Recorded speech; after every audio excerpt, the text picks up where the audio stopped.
Direktur Tinggi dan juga dengan seluruh stakeholder terkait dengan KPU Kota Semarang menggelar debat publik pamungkas pemaparan materi dan pendalaman visi misi pasangan calon wali kota dan wakil wali kota Semarang. KPU Kota Semarang menghadirkan 5 panelis, yakni Dekan FEB Undip Suharnomo, Budayawan Nasional PRIGS, Senat Akademik Undip Indah Susulawati, Ketua ID Wilayah Jawa Tengah Joko Handoyo, dan Rois Suriah, PBNU Jawa Tengah, Kiai Haji Ubaidullah Sodako. Debat putaran kedua ini mengangkat tema masa depan Kota Semarang dalam kajian politik, ekonomi, sosial, budaya, dan hak asasi manusia. Salah satu yang menarik adalah persoalan parkir. Paslon Hendy Ita mengaku sering mendapatkan komplain dari wisatawan terkait permasalahan parkir yang tidak sesuai dengan standar. Untuk itu, pihaknya akan melakukan sidak dan kontrol, serta menertibkan para juru parkir liar. Dan berikut cuplikannya. Inten, Mbak. Inten. Enten nota nih.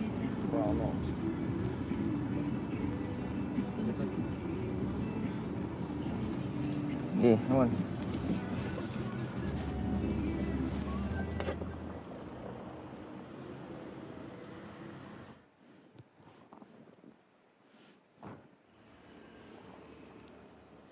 Baik, narasi untuk tayangan yang tadi kita sama-sama saksikan. Parkir di Kota Semarang sering diprotes karena tarif yang berbeda-beda, khususnya di lokasi wisata, kota lama atau pinggir jalan protokol. Dan ini cukup merugikan masyarakat. Silakan paslon menanggapi. Terima kasih. Kami memang sering mendapatkan komplain dari para wisatawan termasuk warga Semarang yang ada di tempat-tempat area publik khususnya pariwisata bahwa parkir seringkali tidak sesuai dengan standar. Maka kami mencoba untuk terus melakukan yang namanya kontrol. Kontrolnya berupa sidak oleh teman-teman Dishub, menertibkan juru parkir liar. Kedepan kami sudah merencanakan namanya program CCTV analitik.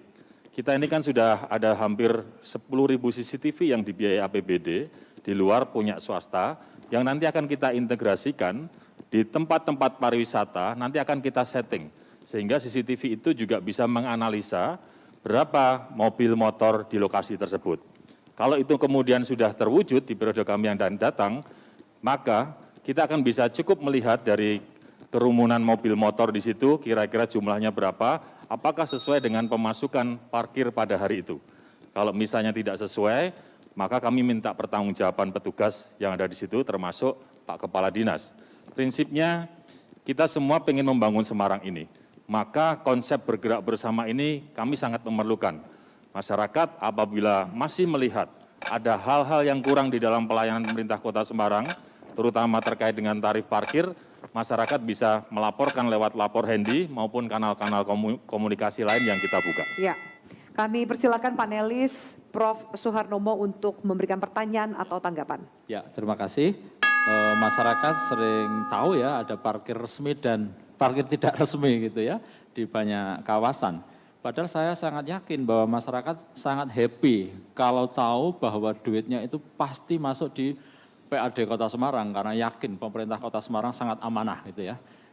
Bisa nggak dalam waktu yang tidak terlalu lama kita mengikuti kota-kota lain yang maju ya di dunia ya, yang kita tahu bahwa parkirnya digital dan tahu betul oh ini sudah 01, tinggal 1 dan lain sebagainya, sehingga satu tadi yakin masyarakat duitnya masuk ke Kota Semarang dan tidak ke tempat-tempat yang lain.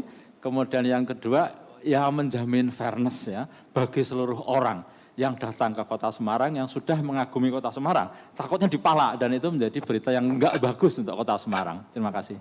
Silakan ditanggapi. Ya Prof, memang pada saat tahun 2020 ini akan dilakukan kerjasama dengan swasta atau satu vendor untuk melakukan namanya e-parking. Tetapi dengan adanya pandemi ini proses tentu tertunda, tapi yang akan datang ini akan dilakukan karena memang Kota Semarang ini kan sudah smart city. Pasti semuanya harus bisa terintegrasi. Tadi termasuk juga ada CCTV analitik, kemudian diintegrasikan juga dengan namanya e-parking. Tetapi tidak itu saja, karena ada tempat-tempat yang memang dibutuhkan satu penampungan untuk parkir. Contoh di kawasan-kawasan wisata. Ada beberapa tempat, contoh di Kota Lama, ini sedang dilakukan namanya tempat-tempat untuk parkir.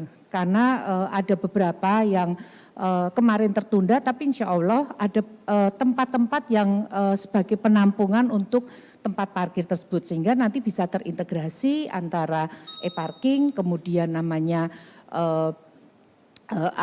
CCTV analitik, kemudian tempat parkir yang memang sudah disiapkan. Dan tentu dua-duanya ini bisa masuk, baik yang parkir off street maupun yang on street, sehingga semuanya bisa masuk ke dalam PAD Kota Semarang, sehingga kembali lagi dan masyarakat juga akan senang, akan happy untuk melakukan pembayaran yang nanti juga kembali lagi kepada masyarakat.